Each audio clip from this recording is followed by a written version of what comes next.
Bonjour à tous. Comment ça va? Ça va, n'est-ce pas? Amen. Je me suis levé aux alentours de 4 heures de ce matin. Déjà, ce qui m'amène à me lever, c'est un songe. Et ensuite, j'ai regardé, je suis allé réviser le texte que je devais partager avec vous. Et puis, je n'ai pas mis du temps, rapidement, je suis reparti au lit. Et vers les 5h30, je me suis levé également encore pour regarder le texte et prier. Et je suis reparti au lit.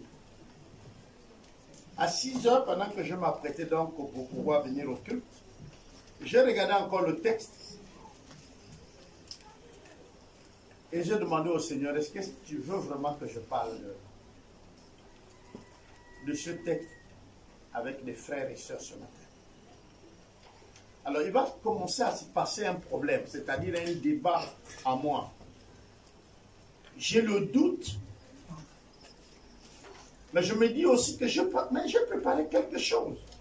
Et puis, j'ai douté. Et j'ai commencé à prier le Seigneur, jusqu'au moment où je prenais la douche. J'étais en train de dire au Seigneur, que veux-tu que je dise à ton peuple? Pendant que j'ai un texte déjà préparé,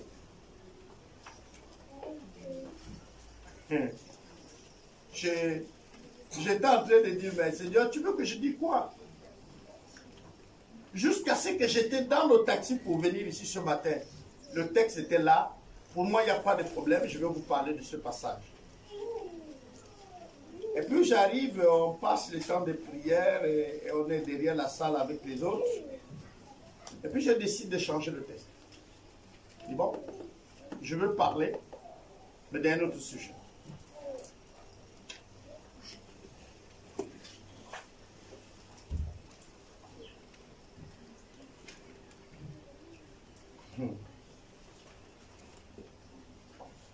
Souvent, quand je fais des introductions comme ça, je voudrais d'abord poser la question à nous tous. Si nous avons la réalité du temps que nous sommes en train de vivre, si nous réalisons dans quel temps nous sommes,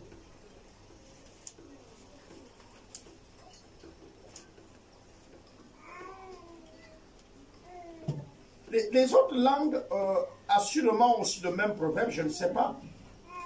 Mais les Téké disent que si un fou te prend les vêtements et que tu te mets à le poursuivre, donc à poursuivre le fou qui a pris tes vêtements à la rivière, toi aussi tu deviens fou. Parce que les gens vont voir deux fous. Parce que si on t'a pris tes vêtements, c'est que tu es nu ou à moitié nu. Et le fou est en train de courir avec ça vers le village. Voilà toi aussi qui sors de l'eau pour le poursuivre. Donc toi aussi tu deviens fou. Et pourtant tu es conscient que tu n'es pas fou. Mais ton geste ici t'associe au fou. Parce que celui qui réfléchit va un peu s'arrêter pour dire, qu'est-ce que je dois faire? Est-ce que je reste à l'eau? Parce que forcément il y a les gens qui descendront à l'eau pour se laver. Et là je peux leur dire que j'ai telle situation, allez-y chez moi, prenez ça et le fou X qui a pris. Mais tellement que nous sommes impatients aujourd'hui, nous poursuivons le fou, nous espérons tout de suite et à la première pensée qui nous arrive. Et ça donne cette impression où aujourd'hui, nous sommes en train de poursuivre le monde. Quand le Seigneur Jésus dit, ne vous conformez pas au siècle présent, soyez au contraire renouvelés par l'Esprit, ce n'est pas à nous les chrétiens qu'il parle, j'ai l'impression. Parce que quand j'entends parfois, il m'arrive d'être à côté de là où les chrétiens parlent. Si ils sont de la même congrégation que moi, ils vont prêter attention. Mais je vous assure que parfois à Potos, au rond-point, il y a des chrétiens qui s'assoient de d'autres congrégations qui sont en train de bavarder sur les débats même, les idées même de l'église. Et parfois je suis là à côté, j'écoute ce qui s'est dit sur les pasteurs, sur les hommes de Dieu, sur les dîmes, sur l'offrande, tous les sujets possibles que l'église parle. L'annonce que le pasteur a dû donner, la demande que le pasteur a dû faire, et puis je regarde. Le mercredi, je disais, peut-être vous n'êtes pas au courant, mais bientôt ça va être full d'actualité. Actuellement, nos églises C'est-à-dire les églises qui confessent Jésus. Mais que je ne sais même pas s'ils sont vrais. Parce que je ne veux pas aujourd'hui dire que tel ou tel est faux. Je ne connais pas sur quelle base ils sont. Marie maintenant les fidèles avec Jésus. On paye les bagues. Le pasteur a un lot de bagues qu'il a payé. Et on dit, vous faites l'alliance avec Dieu. Et vous devez amener une offrande pour cette alliance. Et vous mettez les bagues au doigt. Je parle sur YouTube. Je dis, je ne sais pas si un témoignage de quelqu'un que vous ne connaissez pas va vous influencer plus qu'un témoignage de quelqu'un que vous connaissez.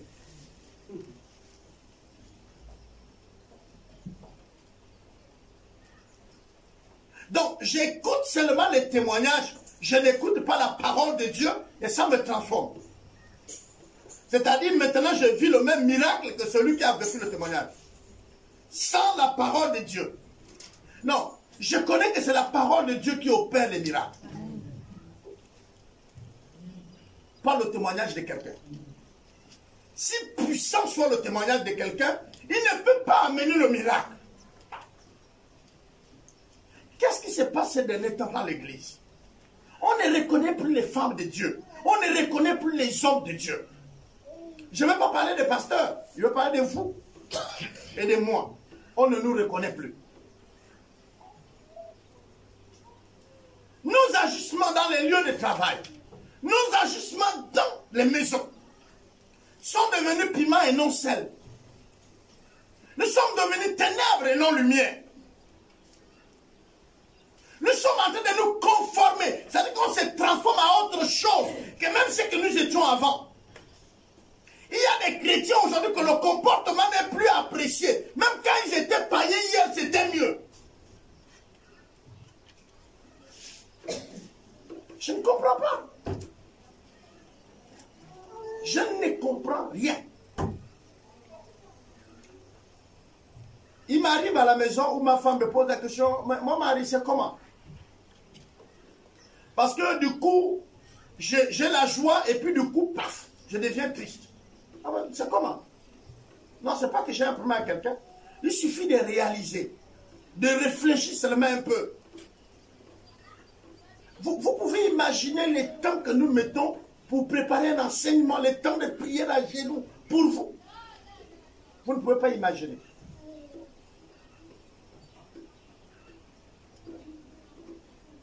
J'ai entendu les gens dire, mais est-ce que pasteur, c'est un travail? Il faut que ce pasteur-là aille travailler. Je vous dis que pasteur, c'est un travail à part entière. Les amis, le pastorat tel que c'est dit dans la Bible, la responsabilité du pasteur, c'est de veiller sur les âmes. Il a la responsabilité de nourrir l'esprit, âme et corps. C'est un travail. Et si vous ne le savez pas, pour chacun d'entre vous dans cette salle, Dieu me demandera comment j'ai géré votre âme. Et vous vous dites, est-ce que c'est un travail? Est-ce qu'il mérite d'être soutenu? Je vais vous laisser vous-même un jour vous retrouver devant Dieu par rapport à vos paroles. Souvent quand il m'arrive de prier à la maison, je dis, Seigneur, fais-nous justice. Entre nous et les fidèles, fais-nous justice. Si je n'ai pas fait ma part, sois dur avec moi.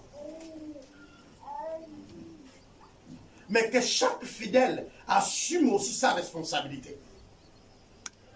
Si je n'ai pas enseigné selon ta parole, ce qui est droit, si j'ai mis un profit à l'intérieur, sois dur avec moi. Si je fais ton travail avec négligence, je ne mérite rien. Pourquoi je dis ça, bien-aimé? Est-ce que c'est moi qui suis en train de voir ce qui se passe? Comment vous pouvez imaginer? Parlons de nous. Moi, je vais parler ici du monde. Comment à l'époque où maintenant tout est industrialisé, c'est-à-dire que l'industrie est là, le riz, aujourd'hui, c'est des grands champs, des hectares, des hectares. Et ce n'est plus les humains qui les coupent, c'est les machines. Mais on parle de la faim. Aujourd'hui, la technologie a avancé, on découvre le pétrole tous les jours, mais il y a crise de carburant.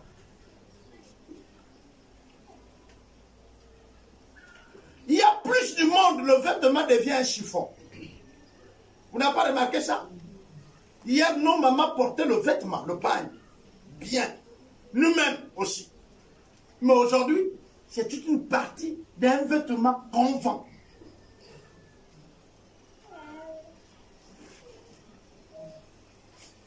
Les matières premières sont découvertes tous les jours. Mais le prix de la ferraille augmente, de la tôle augmente. Les bois ont grandi parce que ce n'est plus la même époque passée. Il y a plein de billes de Koumé que même nous tous on voit parfois pourrir. Mais le bois est devenu cher. Ça ne vous dit rien. Vous continuez à vivre sans réfléchir.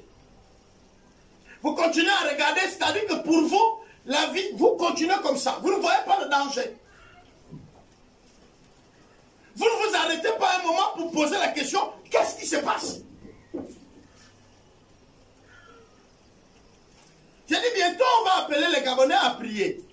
C'est-à-dire que depuis longtemps, on ne prie pas. Parce que à un mois de l'élection, ou pendant l'élection, on va dire, prions, prions, prions, le pays chauffe. Mais maintenant, c'est maintenant qu'il faut prier. C'est maintenant qu'il faut prier pour que ça ne chauffe pas. Mais qu'est-ce qui se passe avec les chrétiens? Il y a quelques leaders qui m'ont contacté. Frère, on met une chaîne de prière pour que Dieu nous pardonne des péchés que le Gabon a connus, que nous avons commis. Et puis, j'ai dit, votre chaîne de prière là, je ne suis pas un maillon de la chaîne là. Connectez-vous à quelqu'un d'autre pour faire votre chaîne. Moi, je ne prie pas pour le Gabon maintenant que nous sommes en face de l'élection. Je prie depuis. Donc, je ne peux pas arrêter ma chaîne pour votre chaîne. Quoi? Parce qu'on a dit, vous allez vous retrouver à tel endroit, il y a de l'argent. Et là, on essaie de regrouper des gens, on va faire des blocs, on va prier, il y a l'argent. J'ai dit, mais je suis déjà soutenu. Je suis soutenu. Vous savez, un jour, j'ai dit aux pasteurs qui sont avec nous ici, oh, mais, mon apôtre, le soutien, parfois, nous sommes à 20 000, parfois 10 000, notre soutien ne tient pas. Ils ont parlé, j'ai dit, on a ce qu'on mérite. Comment? C'est la qualité des fidèles, ce que vous leur donnez, c'est ce que vous retournez. Vous voulez quoi? Si votre église a plein de chômeurs, vous voulez quoi? Vous voulez qu'elle vous donne quoi? Vous voulez que quelle dîme sorte? Si l'église, les gens ne comprennent pas la nécessité des dîmes, ils ne comprennent même pas la bénédiction qui est attachée à la dîme, qui est d'abord pour lui-même. Quand il enlève 10 000 sur 100 000, il a envie de mourir le soir.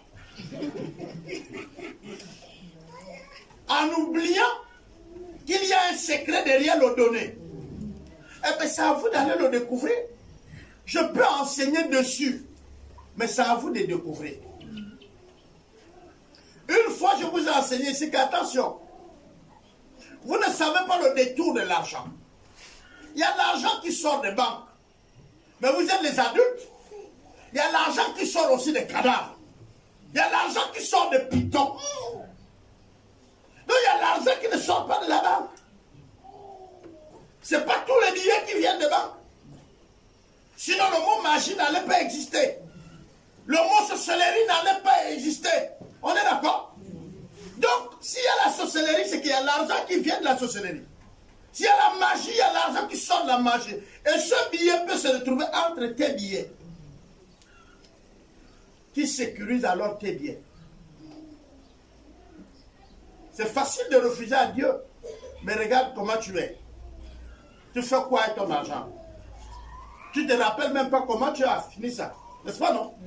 Mais qu'est-ce qui se passe avec nous tous? Tu as 1 million. Le matin, le soir, tu te demandes, j'ai acheté quoi? Mes frères ou sœurs, tu as acheté quoi? Quand Dieu dit, je vais menacer le rongeur, c'est qu'il y a un rongeur. Tu es sûr que toi, tu maîtrises l'atmosphère spirituelle. Comme tu penses que en mettant ton argent sans la dépenser, bloqué quelque part, tu es en sécurité. Tu te trompes. Quand tu mets ton argent en banque, on travaille avec ça. Donc tu enrichis quelqu'un d'autre. Quand vous faites crédit là, c'est l'argent que tout le monde a déposé là-bas qu'on donne à l'autre. Comme un système de resto. Parce que c'est la banque qui produit, ils ont la machine qui produit les billets. Mais pourquoi on ne s'assoit pas un moment? Qui vous a dit que les hommes doivent vivre, et nous les chrétiens, on doit vivre sans se reposer, sans s'asseoir un moment et réfléchir? Qui nous a dit ça? Même la vie elle-même, pour la vivre à un moment donné, il faut s'arrêter. Même manger. Je mange un très bon repas, à un moment donné, je m'arrête, j'apprécie le repas. Et c'est même parfois le moment où vous allez apercevoir qu'il y a quelque chose de noir à l'intérieur, que vous enlevez. C'est votre repas, il est déjà servi sur la table. Pourquoi vous courez? La vie, Dieu vous l'a déjà donnée, vous êtes vivant maintenant là. Vous n'ajouterez jamais les jours de vie, vous n'allez jamais les retrancher. Vous allez vivre le temps que Dieu a voulu que vous vivez.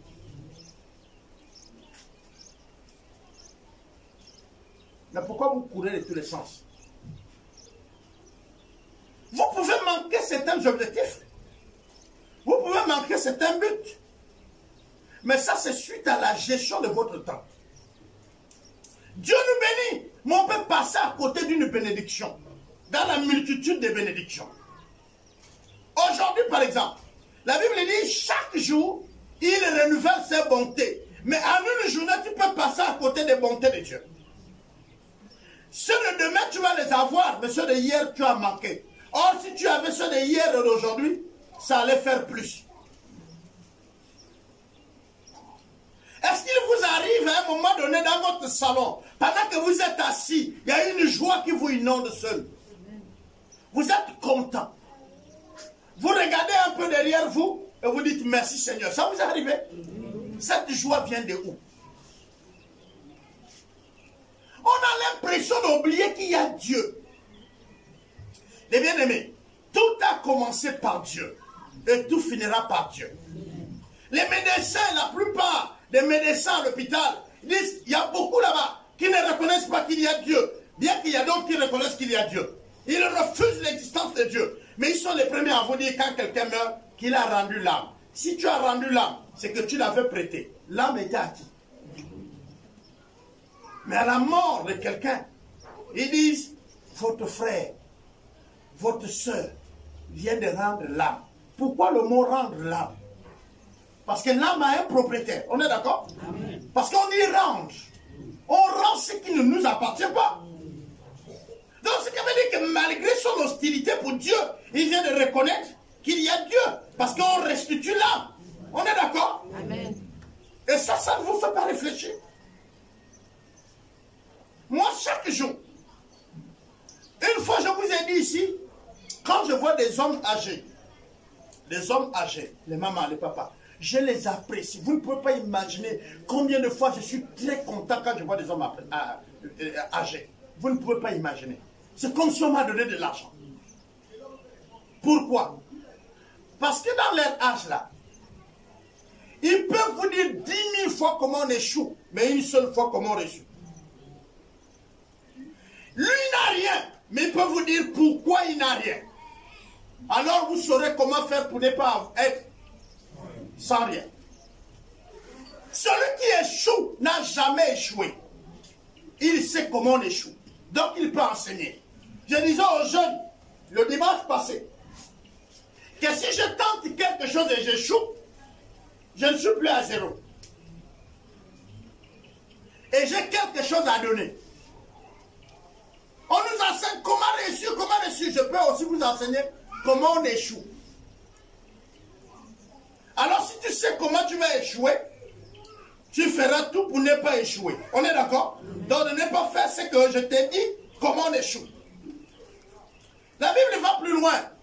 La Bible dit qu'honore ton père ta mère et tes jours de vie seront prolongés. Beaucoup d'entre nous se sont arrêtés à sa mère et son père en insultant l'homme qui est à l'âge de son père, à l'âge de sa mère, ou plus vieux ou plus âgé que son père et sa mère. Mais la mère et le père qu'on te dit là, ce n'est pas forcément celui qui t'a mis au monde. C'est l'aîné. C'est cette personne qui a à peu près la même génération que ton père. Pourquoi tu dois l'honorer? Parce qu'il a été donné.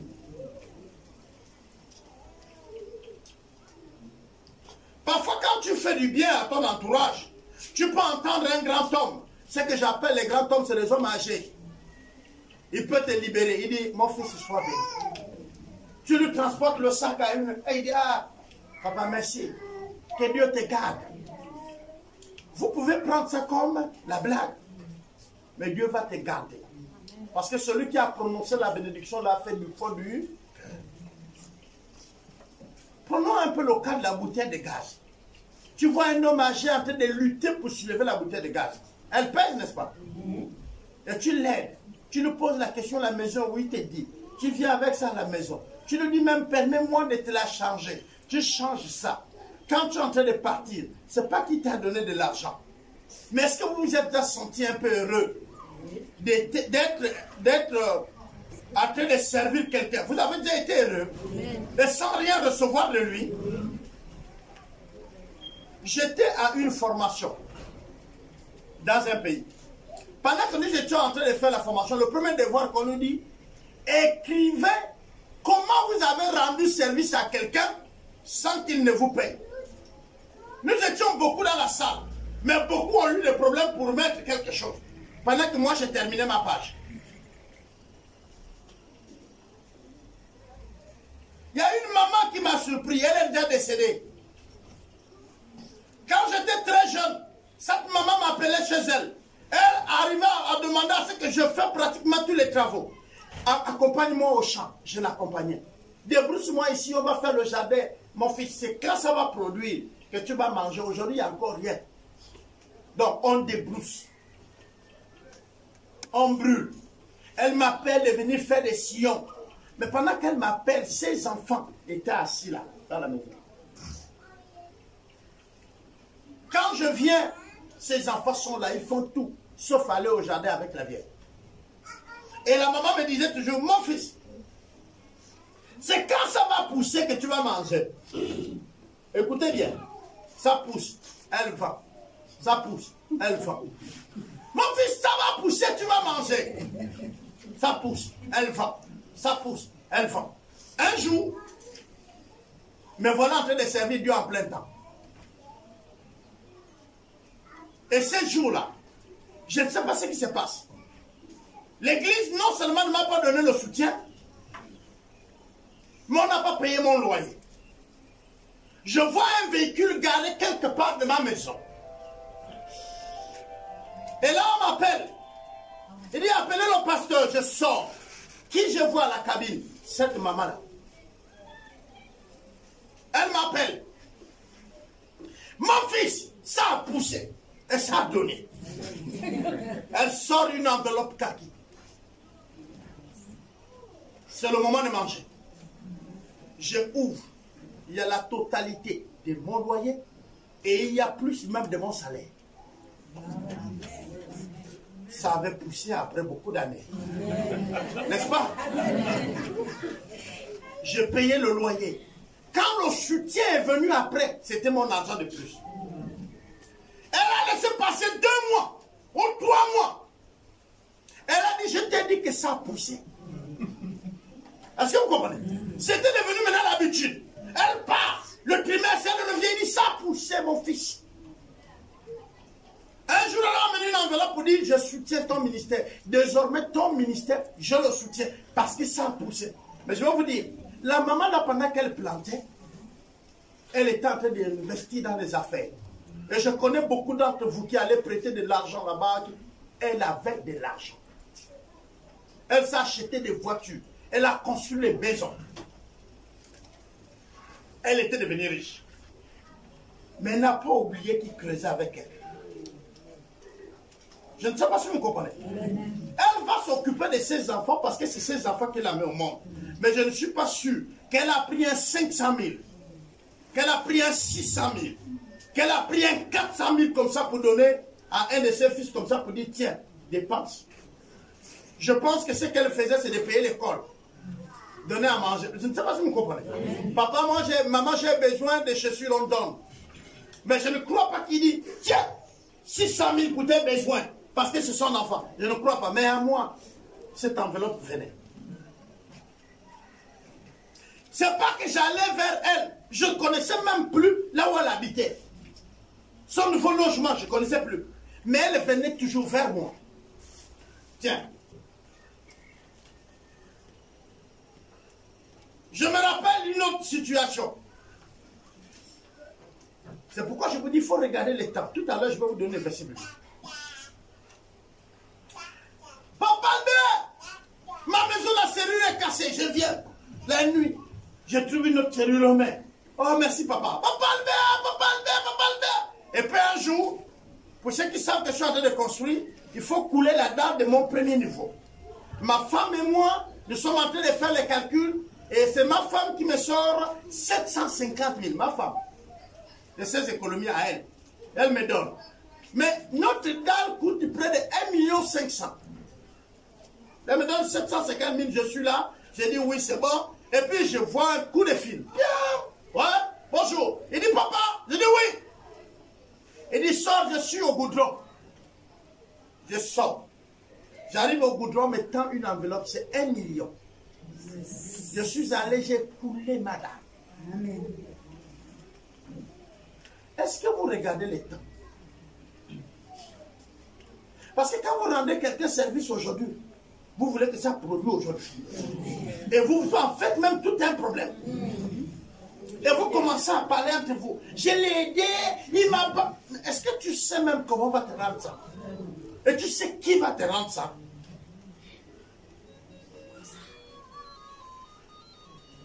Je disais à ma femme, elle le sait bien, jusqu'à aujourd'hui, et je l'ai dit à vous l'Assemblée, qu'on a des personnes qui ne sont pas membres de notre église, mais sont des chrétiens, de d'autres assemblées, mais qui soutiennent notre ministère en tant qu'apôtre. La première personne qui va me soutenir pour construire, et une autre qui va me dire construire, ils ne prient même pas avec nous, ils sont les fondateurs des églises. Mais ils vont me donner l'argent.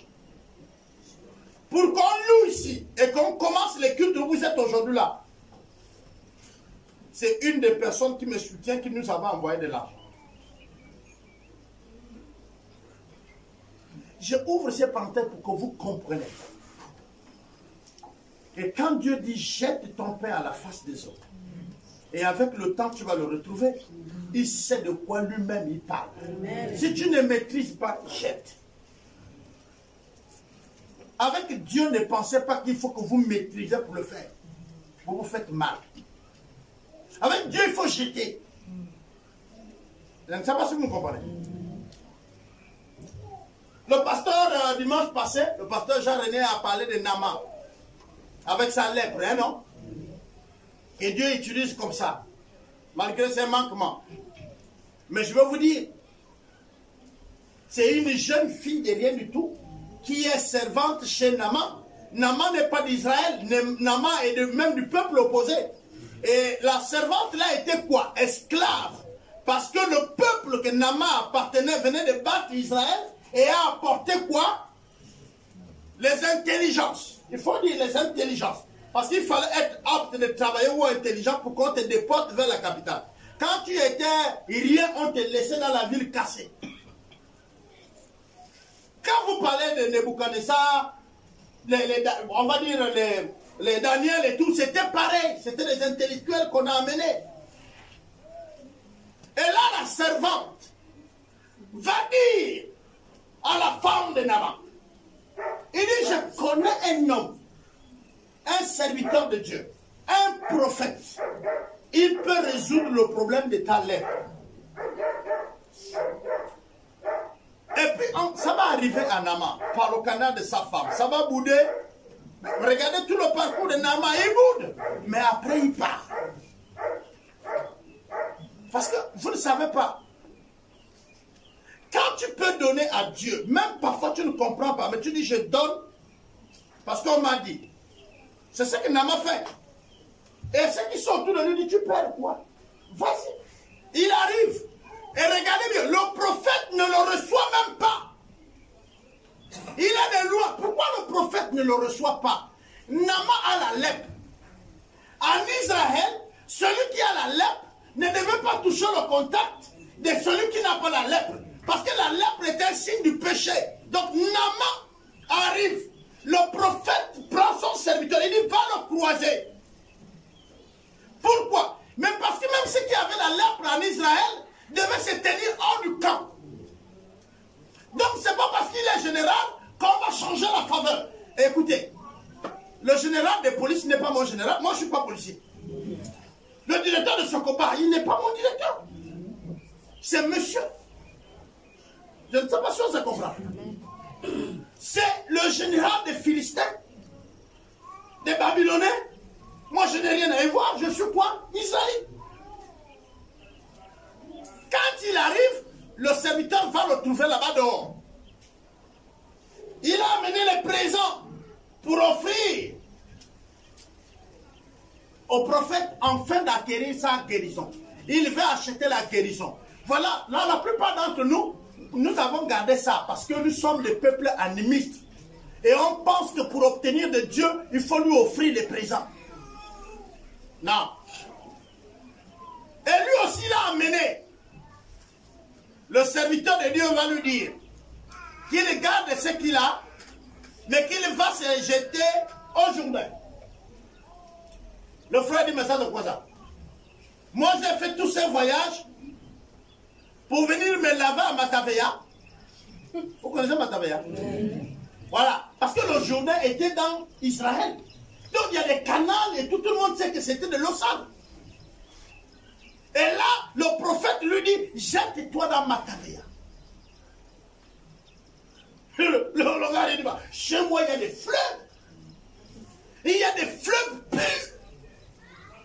Comment il peut me demander de me jeter dans Matavea? Est-ce que vous avez vu le prophète faire le débat avec lui? Le prophète avait fini de parler, point, bah, il est dans sa maison là-bas, il ne lui a même pas vu la boue. Et puis le serviteur vient lui dire, mon frère, va à Matavea, tu te jettes là-bas. 3 fois, et puis ce serait bon. Le gars il dit, mais attends, d'abord il ne me reçoit pas, il m'envoie son serviteur, et là où il m'envoie me laver, c'est un endroit bizarre, je ne parle pas. Je vous rappelle encore une fois de plus, vous ne lisez pas les temps où nous sommes dedans. Les hommes avec l'esprit de Dieu que vous êtes. Vous ne voyez pas ce qui se passe.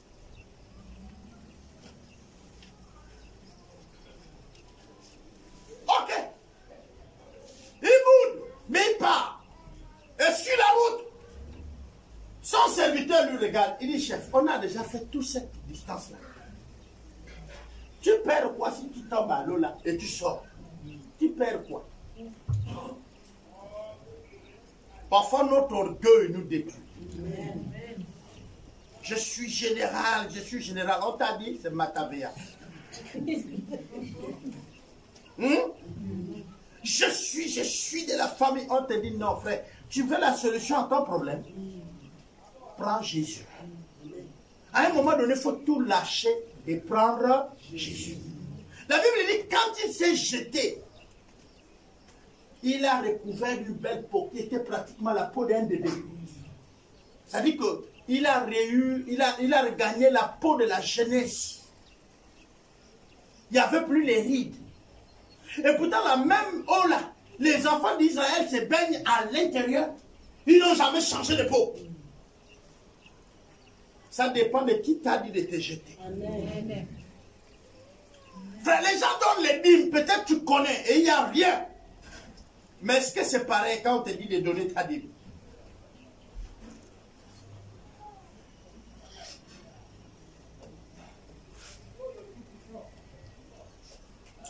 C'est plus les Obamba chez nous. À l'époque, parce que ce n'est pas Obamba maintenant. Mais Obamba, hier, quand il faisait son chant de l'arachide, il le fermait dans une feuille en forme de manioc. il les mettait à l'intérieur et il les attachait sur le feu. Hein? N'est-ce pas, non? Bon, aujourd'hui, là, la plupart des générations n'ont pas connu ça. Parce que nous, quand tu voyages, on te donne ça, tu mets ça ici. Au sac au dos. C'est ça là l'encouragement. Pour aller loin. Seulement quand il y avait un rat qui avait pu rentrer à l'intérieur, même la journée quand vous veillez, lui il est à l'intérieur. Mais les vieilles là avaient une façon de vérifier ces paquets là. Quand elle vient attacher le manioc, elle les tape, elle les touche. Vous comprenez? La façon qu'il se balade lui dit qu'il y a encore l'arachide. Est-ce que vous comprenez? La distance qui se balade aussi lui dit qu'il n'y a plus l'arachide. Parce qu'il n'y en avait pas seulement que les rats, il y avait aussi d'autres. Les petits-fils. Et ils perçaient en bas. On est d'accord? La vieille voit le paquet, mais en réalité, il n'y a plus rien.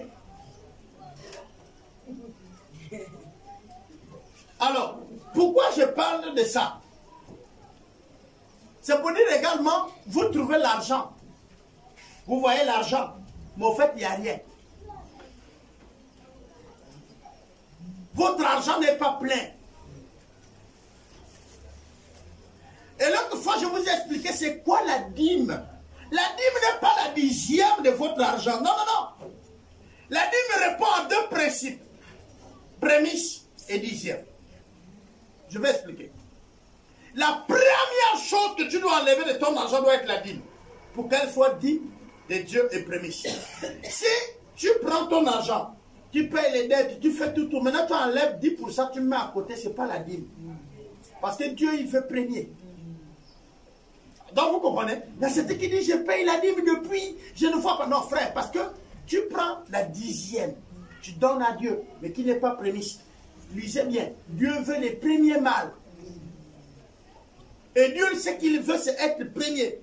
Donc s'il est en première position tous les mois, lui aussi te déclasse. On est d'accord? Ça, ce n'est que d'ouvrir seulement une parenthèse sur la dîme. On ne parle pas aujourd'hui de la dîme. Ouvrons nos Bibles.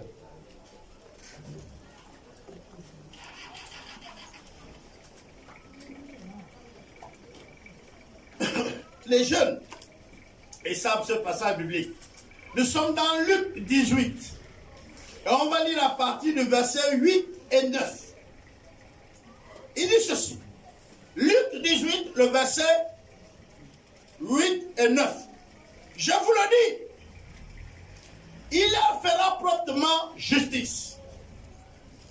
Mais quand le Fils de l'homme reviendra, trouvera-t-il la foi sur la terre?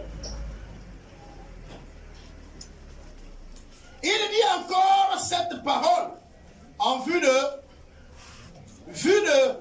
certaines personnes se persuadèrent qu'elles étaient justes et ne faisaient aucun quoi cas des autres.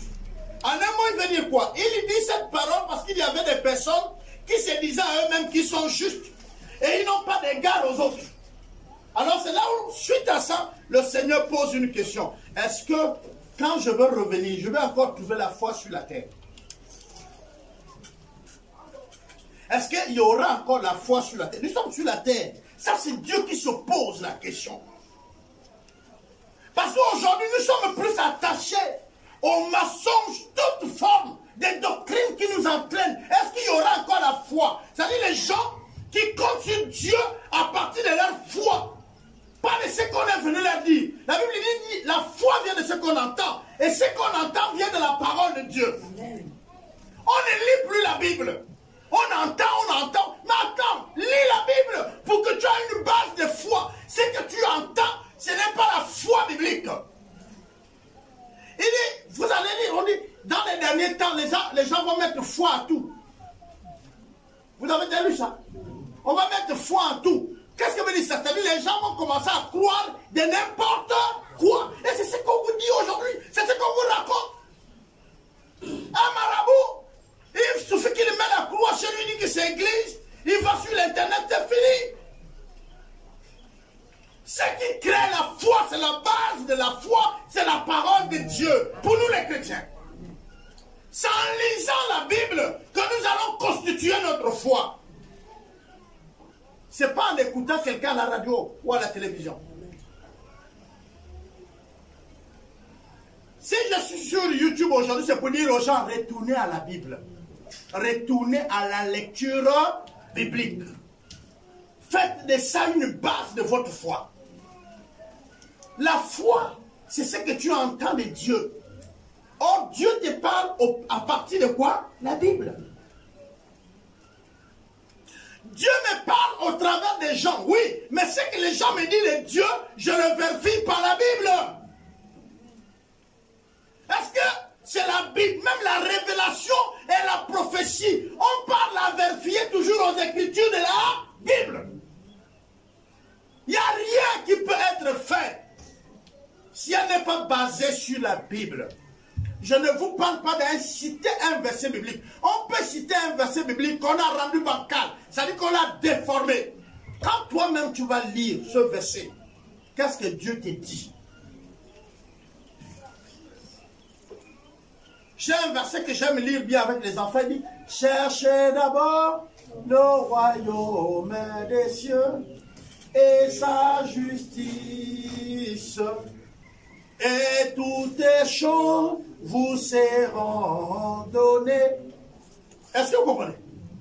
C'est-à-dire, si je fais les choses, je dois d'abord chercher quoi? Et dès que j'ai trouvé le royaume de Dieu, je dois m'établir dans quoi? La justice. Alors tout le reste des choses me sera donné. Tu cherches quoi? Mariage, enfant, femme, mari. Tu cherches quoi? On te dit, alors si tu as les choses que tu cherches, laisse ça. Trouve d'abord le royaume de Dieu. Au fait, ce qu'on veut te dire, c'est que ces choses-là sont là où il y a le royaume de Dieu. Si tu trouves le royaume de Dieu, il y a ça. Il y a des kits où à l'intérieur, quand tu payes quelque chose, ça c'est trouve déjà là. À l'époque, les papas avaient des bics rasoirs où il y avait déjà les lames. Ah non? Quand tu payais ça, il y a un lot de lames qu'on a mis à l'intérieur. Donc c'est pas la peine d'aller acheter les lames. Ok, je vais vous poser la question. Votre téléviseur. Là encore, c'est un autre problème. Vous avez payé les télévisions qui coûtent cher, mais vous n'utilisez pas au maxi. Les gens sont allés payer les LED, télévisions LED, qui se connectent même à l'internet. Ils l'ont à la maison, ils suivent seulement. Ils ne savent pas. Mais ils sont allés le payer cher. Hein? Il y a beaucoup de... Moi, je vous ai parlé des téléphones. Non? J'ai dit, la plupart ont des téléphones qui coûtent cher, mais ils ne connaissent même pas. Ils ont donné l'argent cadeau. Ils n'utilisent même pas à moitié leur propre téléphone. Ils se filment même eux-mêmes. Il y a beaucoup là. Si tu envoies le WhatsApp, c'est leur petit-fils qui parle dedans. Même lui-même, il ne connaît pas pour l'effacer. Pourquoi? Mais parce qu'il ne connaît pas. Mais il achetait cher. Et puis il passe avec ça. Quand il passe avec ça, hein, tu vois non? Il passe avec ça, les gens regardent, wow, il a un grand portable. Mais au fait, paye un truc simple. Parce que ce que tu as payé là, tu ne connais même pas ce que ça fait. Tu attires même les petits là pour te voler. Il ne faut pas chercher les palabres.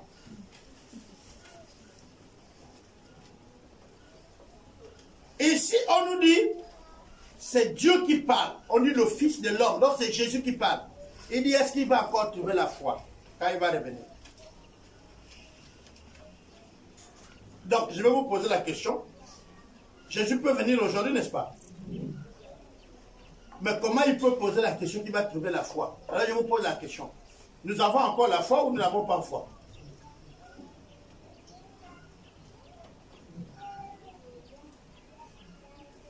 C'est pas moi. Hein?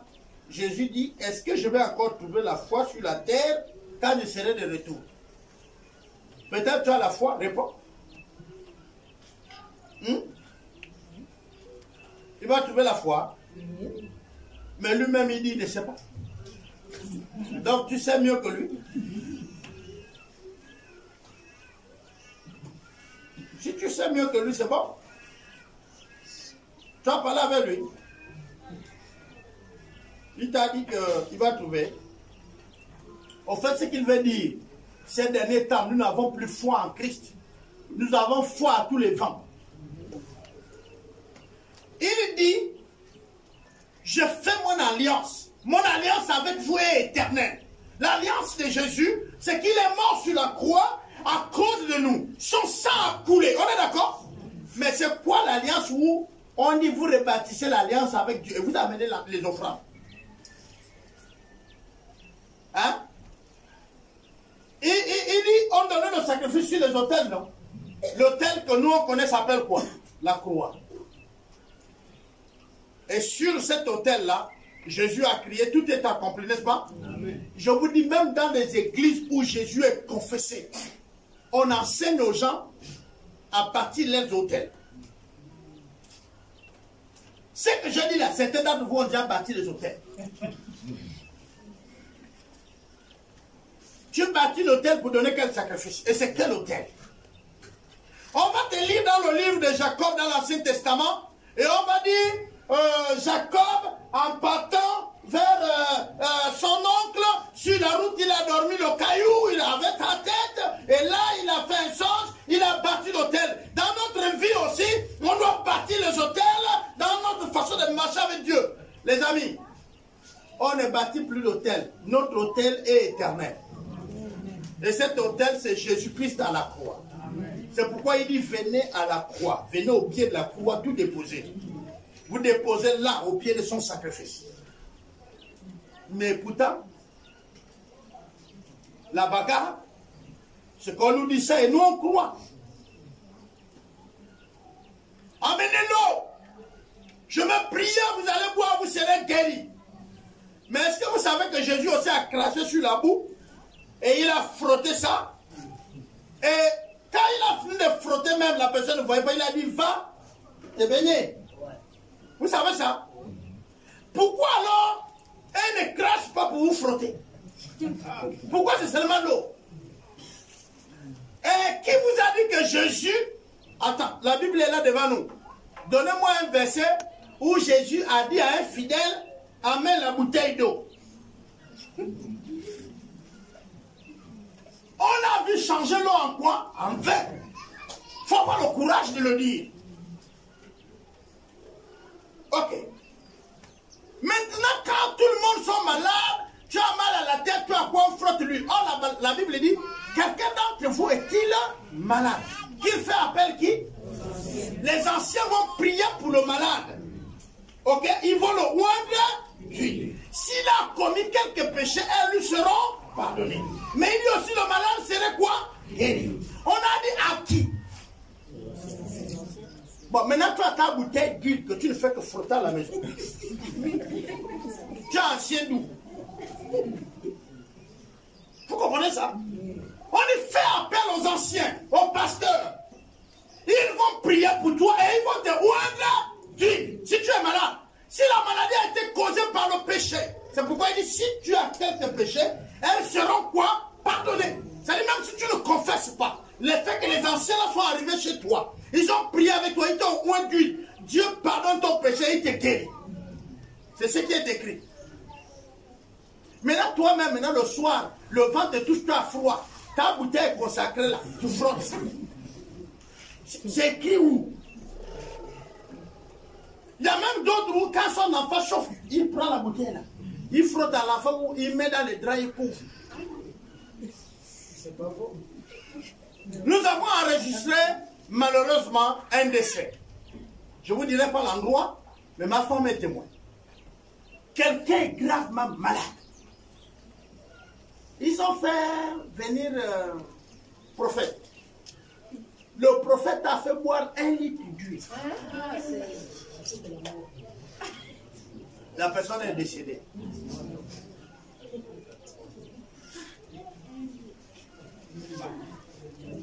Parce qu'il purifiait la maladie. Mais la personne est décédée malheureusement, quelques jours après.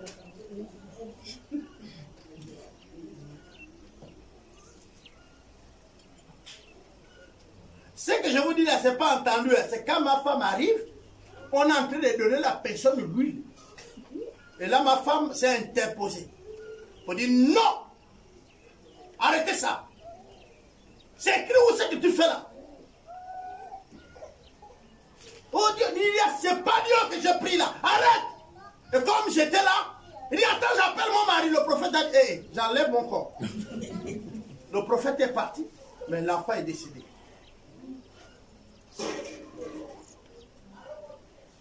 Qu'est-ce qui se passe avec notre foi aujourd'hui? Comment on peut balader les chrétiens? Mais on nous balade parce que nous sommes en train de nous conformer au siècle présent. Et nous ne sommes plus patients. Nous pensons que Dieu est là. Mais est-ce que vous savez que c'est la même situation qui a fait que Dieu a changé avec Saoul? Saoul, c'est un élu de Dieu. Quand le peuple d'Israël demande un roi, Dieu lui-même choisit Saoul. Je dis bien, Saoul est le choix de Dieu. Dieu lui-même du roi du ciel choisit Saoul. Il lui établit comme roi, le premier roi d'Israël. Mais quand le gars arrive là, un jour il doit aller en guerre. Or, le cérémonial, c'est que le prophète devait venir offrir le sacrifice à Dieu avant qu'eux ils n'aillent en guerre. Et ce jour-là, Samuel était en retard, selon le roi. Or, Samuel, avant de quitter chez lui, il consulte Dieu. Et c'est Dieu qui lui dit, va ou ne va pas. Est-ce que vous comprenez? Ou attends. Samuel devait arriver. Mais comme nous sommes là, on dit non, on a fait le repas. Papa Albert va venir bénir le repas avant commande. Et puis Papa Albert tarde. Et puis Papa Albert tarde. Tu dis à quelqu'un d'autre, prie pour le repas. Il faut faire très attention. Saoul va dire, moi je suis le roi.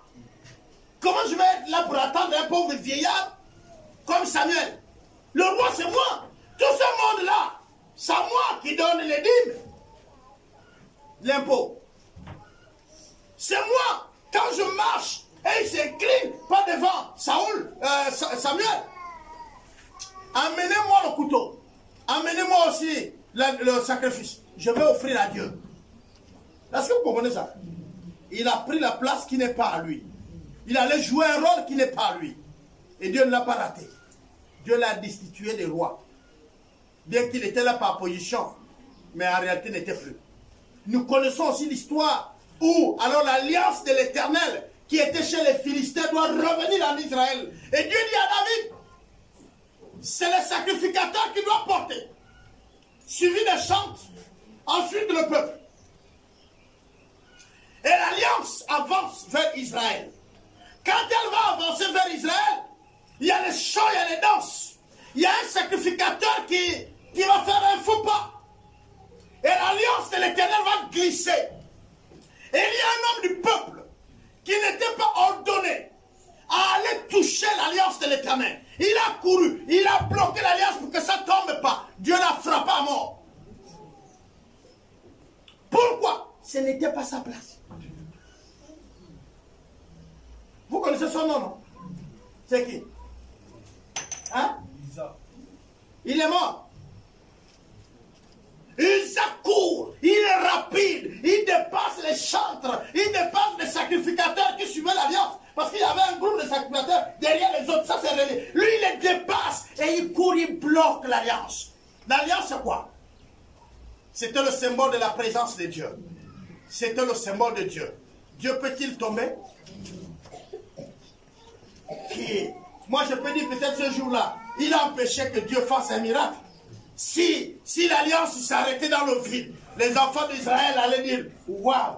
Est-ce que vous comprenez ça? Il faut pousser plus loin. Lui, il allait mettre sa main. Et Dieu lui a dit, le miracle, ce serait toi. Dieu l'a tué. Vous pensez que Dieu ne peut rien faire avec votre situation? Soyez patient.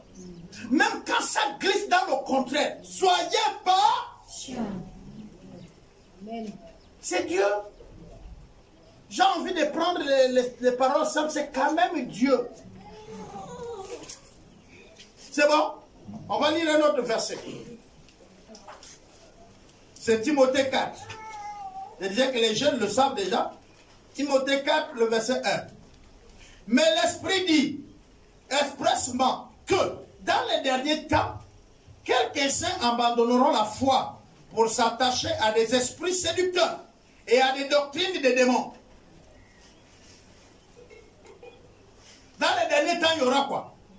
Mais l'Esprit dit expressement que dans les derniers temps, c'est-à-dire les temps de la fin, dans ces derniers temps, il y aura quoi? Quelques-uns abandonneront la foi. Oui, et il y en a beaucoup. Pour s'attacher à des esprits séducteurs. Les esprits qu'on vous dit ici, c'est les gens. Des séducteurs. Et à des doctrines des démons. Je peux lire le verset 2. Par l'hypocrisie des faux prophètes ou docteurs, portant la marque de quoi? De la flatterie, dans leur propre conscience. En fait, ils sont vrais, mais dans le faux. Ça, là, là. C'est-à-dire, le gars, quand il prie, il est vrai. Mais au fait, il est faux. Parce que c'est en lui. Comme on dit, le diable, sa vérité, c'est le mensonge. Il est le père du maçon. Quand il te dit sa vérité, il est en train de te mentir. Et il ne peut pas faire autrement. Le diable ment et il a toujours menti. Mais dans les derniers temps, il y aura des gens qui, en réalité, ils sont hypocrites en eux. Mais qu'est-ce qui les a amenés là? Mais c'est le gain facile. C'est le gain facile. Je vais vous poser une question. Vous êtes sûr que si je concentrais mon argent, je n'allais pas avoir de l'argent pour payer la voiture jusque-là? Mais si je prends un véhicule qui me coûte 25 millions, pendant que nous n'avons même pas un temple à nous-mêmes, pendant que nous savons qu'il y a des endroits où nous n'avons pas construit d'église, pendant que nous savons que nous n'avons même pas encore évangélisé, même pas le 3/4 du Haut-Ogooué. C'est-à-dire nous ne sommes même pas implantés dedans. À quoi m'aurait servi cette voiture? Toi seul, un véhicule de 100 millions. Et on coupe l'église, le courant. Et puis tu dis non, j'ai gagné ça moi-même. Bon d'accord, il n'y a pas de problème, tu as gagné toi-même. Tu es plus riche que l'église. Mais ceux-là, quand vous les voyez, ces pasteurs-là, vous faites la révérence, non? Ah papa, c'est un grand homme de Dieu, non? À cause de sa voiture ou à cause de son vêtement, vous faites la révérence. Continuez comme ça. Peut-être certains d'entre vous auront aussi leur part. On va lire un autre verset. Nous serons dans Matthieu. Je suis en train de terminer, c'est pourquoi je fais lire le verset. Matthieu 24. Matthieu 24, on va lire le 15. C'est les jeunes qui sont à la page. Parce qu'on a déjà vu ça avec eux. C'est pourquoi, lorsque vous verrez l'abomination de la désolution dont a parlé le prophète Daniel, établir en lieu saint, que celui qui lit fasse quoi? Ici on dit quand vous allez voir quoi? L'abomination. C'est-à-dire quand vous allez voir le péché, l'abomination s'établit dans l'église, dans les lieux saints. Alors il faut faire attention dans votre façon de fonctionner maintenant.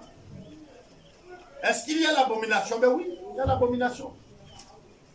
L'église qui est censée les sauver est aujourd'hui celle qui recrute plus pour la faire. Tout le monde renonce église, église. Moi je vous dis, même quand les païens sont en train de critiquer aujourd'hui ce que nous appelons corps de Christ, mais ils ont raison. Nous on vole même aux pauvres. Quand je dis nous, j'ai envie de me substituer un peu à eux.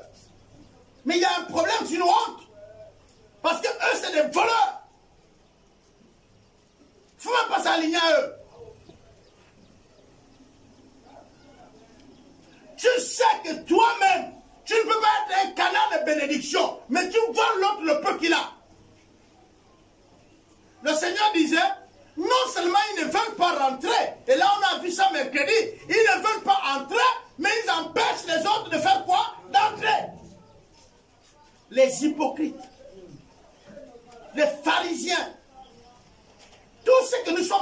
cité là, les pharisiens n'étaient pas hors de la Bible. Et il n'y a rien de nouveau sur la terre. Dans l'Ancien Testament, il y avait déjà ça. Il y avait ces gars-là qui enseignaient les fausses doctrines. Et j'ai l'habitude de dire, nous acclamons aujourd'hui Paul. Il a fait un travail extraordinaire. Mais est-ce que vous savez que Paul, c'était aussi un des gars qui avait des grands diplômes théologiques? Mais quand il a fini d'avoir ses diplômes théologiques, sans la rencontre avec Christ, le premier travail qu'il a fait, c'était de tuer les disciples. Donc, ayons aussi le courage de dire, notre formation théologique ne nous qualifie pas pour Dieu. Parce que ça a qualifié Paul à être assassin et non serviteur de Dieu. Il avait des diplômes. Non, les amis, la révélation au-dessus d'un diplôme théologique. Il faut le reconnaître. Il faut le reconnaître. Quand Paul a croisé Jésus sur la route de Damas, ce n'était plus le même Paul. Nous le voyons prêcher l'évangile. Nous le voyons. Désormais, les autres théologiens lui frappaient. Ceux qui étaient avec lui hier, les Sadducéens hier, les pharisiens d'hier, lui ont bastonné, ont envoyé les gens pour éliminer la vie de Paul. Parce que Paul avait rencontré Christ. Je vous encourage à rencontrer Christ. Amen. Et non à être des théologiens. Rencontrons Christ. Faites une rencontre avec Christ.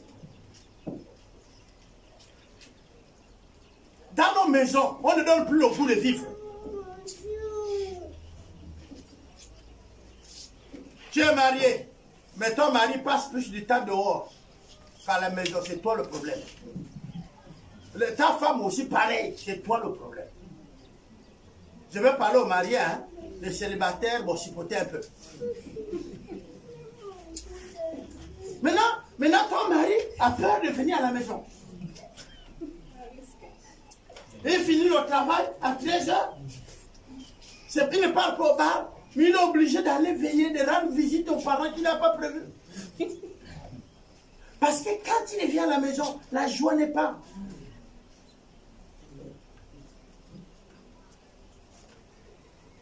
À la maison, il est plus énervé qu'au travail. C'est la femme comme le mari, hein, les deux. Hein. Je disais, les célibataires souffraient un peu. On va passer, ce n'est pas le sujet d'aujourd'hui, donc ça va passer.